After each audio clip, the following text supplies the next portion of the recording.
अस्सलाम वालेकुम किसान भाइयों, मैं हूं बिन्यामिन शौकत और आप किसान न्यूज़ देख रहे हैं। आज का प्रोग्राम छोटे काफ जो हैं गाय भैंस के जो बच्चे होते हैं इनको कैसे बचाना है। पाकिस्तान में इनकी मोर्टेलिटी जो है वो 50% से ज़ायद है। तो आज के प्रोग्राम में हम आपको बताएंगे कि इनको कैसे बचाया जा सकता है, कैसे ज़िंदा रखा जा सकता है और किस तरह ये आपके फार्म की प्रोडक्टिविटी इन्हेंस कर सकते हैं। और यही बच्चे जो हैं ये आपके फार्म का मुस्तकबिल होते हैं। जो दूध है ये आपके अखराजात पूरे कर रहा होता है, मगर ये जो बच्चे हैं ये जब 2 से 3 साल में आपका प्रोडक्टिव हर्ड बनते हैं या फैटनिंग के लिए मेल जानवरों को बेचा जाता है या फीमेल जानवरों को दूध के लिए रखा जाता है, तो ये आपका असल में फार्म का बिजनेस इस वक्त शुरू होता है, यानी 3 साल बाद। लेकिन हम अब ये देखें कि पाकिस्तान में जो एक एवरेज है वो 50% से ज़ायद ये बच्चे हलाक हो जाते हैं। यानी हम अपना डेयरी फार्म का या फैटनिंग फार्म का मुस्तकबिल 50% खुद अपने हाथों से मार देते हैं। आइए स्टूडियो चलते हैं और आपको बताते हैं कि काफ की बेहतरीन फीड क्या है, काफ मरने से कैसे बच सकते हैं और इनकी निगहदाश्त का क्या तरीकाकार है। आपने अक्सर देखा होगा कि गाय भैंस के बच्चों के पेट लटके होते हैं, यानी हम उनको खिलाते जाते हैं, सब्ज़ चारा खिलाते जाते हैं और वो चूंकि डाइजेस्ट नहीं होता, जानवर छोटा जानवर उसको डाइजेस्ट नहीं कर पाता, जिसकी वजह से पेट लटकना शुरू हो जाता है। और हम क्या करते हैं, उसकी डिवर्मिंग कर देते हैं और डिवर्मिंग का अपना एक नेगेटिव इम्पैक्ट होता है और उसका स्ट्रेस जाता है जानवरों के ऊपर।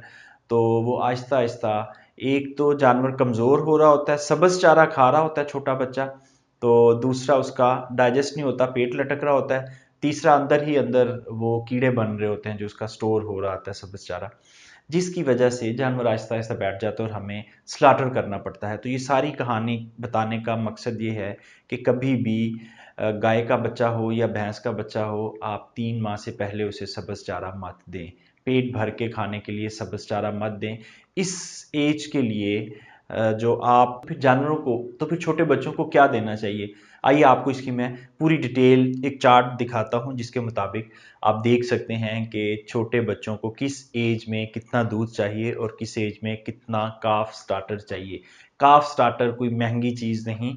जब आप 1 से 2 माह अपने जानवर को खिला लेते हैं तो वो शायद 3 से 4 हज़ार रुपये आपने छोटे बच्चे को खिला दिया, लेकिन उसका पूरी ज़िंदगी के लिए जो आप जिसको कहते हैं तगड़ा जानवर बन गया, तो ये आपका 3 हज़ार रुपये खा के वो जानवर तगड़ा बनेगा, या गाय तगड़ी बनेगी या भैंस तगड़ी बनेगी, जो कल को आपको बहुत ज़्यादा मुनाफा भी देगी। वगरना मसले मसाइल आपको पता ही है, हमारे जानवर दूध कम देते हैं, गोश्त कम बढ़ाते हैं।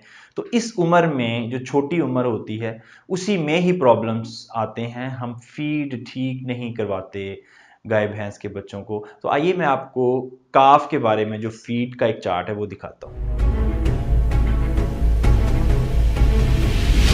जानवर के पैदाइश के फौरी बाद आपने कुछ नहीं खिलाना उसे, सिर्फ माँ का दूध यानी बोली पिलानी है उसको।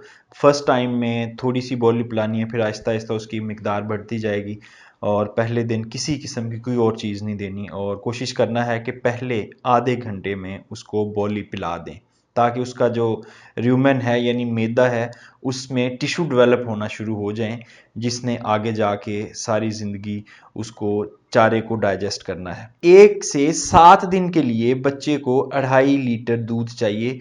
किसी किस्म का काफ स्टार्टर नहीं चाहिए, किसी किस्म का सब्ज़ चारा नहीं चाहिए, रफेजेस नहीं चाहिए, ग्रीन फॉडर नहीं चाहिए, तूड़ी नहीं चाहिए, यानी सिर्फ 2.5 लीटर दूध, और वो 3 हिस्सों में तकसीम करना है आपने। हर 8 घंटे बाद वो दूध पिलाना है और उसके बाद आप स्क्रीन पे देख रहे हैं कि 8 से 14 दिन तक 2.5 किलो यानी दोबारा 2.5 किलो दूध है और इसमें सिर्फ 5 ग्राम काफ स्टार्टर ऐड हो चुका है और जो नरम सब्ज चारा है वो 25 ग्राम ऐड हो चुका है। उसके बाद 15 से 21 दिन जो दूध है वो 3 किलो हो जाएगा और आपका काफ स्टार्टर 10 ग्राम हो जाएगा और जो ग्रीन चारा है, सब्ज चारा है नरम वाला, वो आपका 35 ग्राम हो जाएगा। और इसी तरह 22 दिन से लेके 28 दिन यानी 1 महीने तक 3.5 लीटर दूध चाहिए काफ को।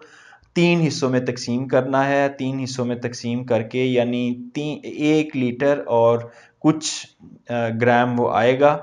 तो ये आपने एक वक्त में दूध पिलाना है और बकेट से पिलाना है। कोशिश करें कि जानवर को गाय या भैंस के नीचे से दूध पिलाएंगे तो आपको नहीं मालूम होगा कि किस वक्त उसने कितना दूध पिया है, इसलिए एग्जैक्ट पिमाइश करें, यानी जानवर पसवाने के बाद उसको बांध लें और सारा दूध धो लें जानवर का। उसके बाद जो आप दूध धो चुके हैं तो उसके बाद उसको पिमाइश करके, पिमाने के साथ जो फीडर आपको बकेट मिल जाती हैं उनके साथ पिलाएंगे तो आपका जानवर अच्छी पैदावार देगा।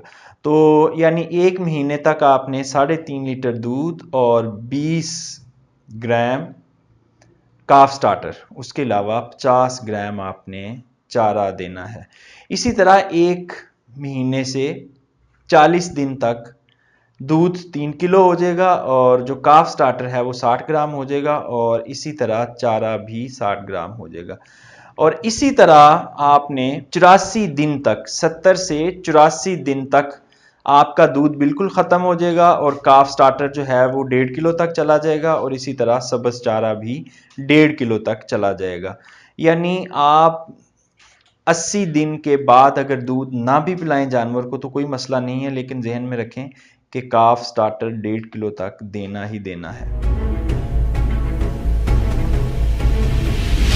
जी किसान भाइयों, अगर आप इस बताए हुए चार्ट के मुताबिक 80 दिन तक जानवर को कंट्रोल्ड डाइट दे लेते हैं तो इसके बाद आपका जानवर बिल्कुल सेफ है और ये वही जानवर बनेगा जो मार्केट में देखें 2 जानवर खड़े होते हैं, एक 2 लाख का होता है, एक 6 लाख का होता है, तो ये आपका जानवर 6 लाख वाला बनेगा क्योंकि आपने इसको डे फर्स्ट से फीड अच्छा किया हुआ है। तो अपने काफ्स को बचाएं, ये आपका मुस्तकबिल है। ये जितना ज़्यादा आप इनको एहतियात से रखेंगे ये बिल्कुल ऐसे ही है जैसे इंसान के बच्चे को पालना है। अक्सर किसान यहाँ एक सवाल करेंगे कि सब्ज़ चारे में क्या प्रॉब्लम है, तो भाई वो डाइजेस्ट नहीं कर सकता ना, इंसान का बच्चा कर सकता है? बिल्कुल नहीं कर सकता। जब इंसान का बच्चा नहीं कर सकता तो वो भी जाहिर है किसी का बच्चा है, तो उसने भी वो खा लेगा लेकिन डाइजेस्ट नहीं करेगा। बिल्कुल जैसे इंसान के बच्चे को भी आप नवाला दें वो खाना शुरू कर देगा तो डाइजेस्ट नहीं करेगा। तो जब डाइजेस्ट नहीं कोई चीज़ होगी तो फिर क्या होगा, पेट लटकेगा और आपको मसले मसाइल आएंगे, जानवर की ग्रोथ रुक जाएगी, तो बीमारियां भी आएंगी और आपकी जो दवाइयां हैं उसके ऊपर भी अखराजात होंगे। तो बेहतर है कि अगर आप प्लानिंग के साथ जो सही तरीका है उसके मुताबिक चल लें तो ये बहुत सारे मसाइल से बचा जा सकता है। ये था आज का प्रोग्राम, उम्मीद करते हैं आपको पसंद आया होगा। इजाज़त दीजिए, खुदा हाफ़िज़।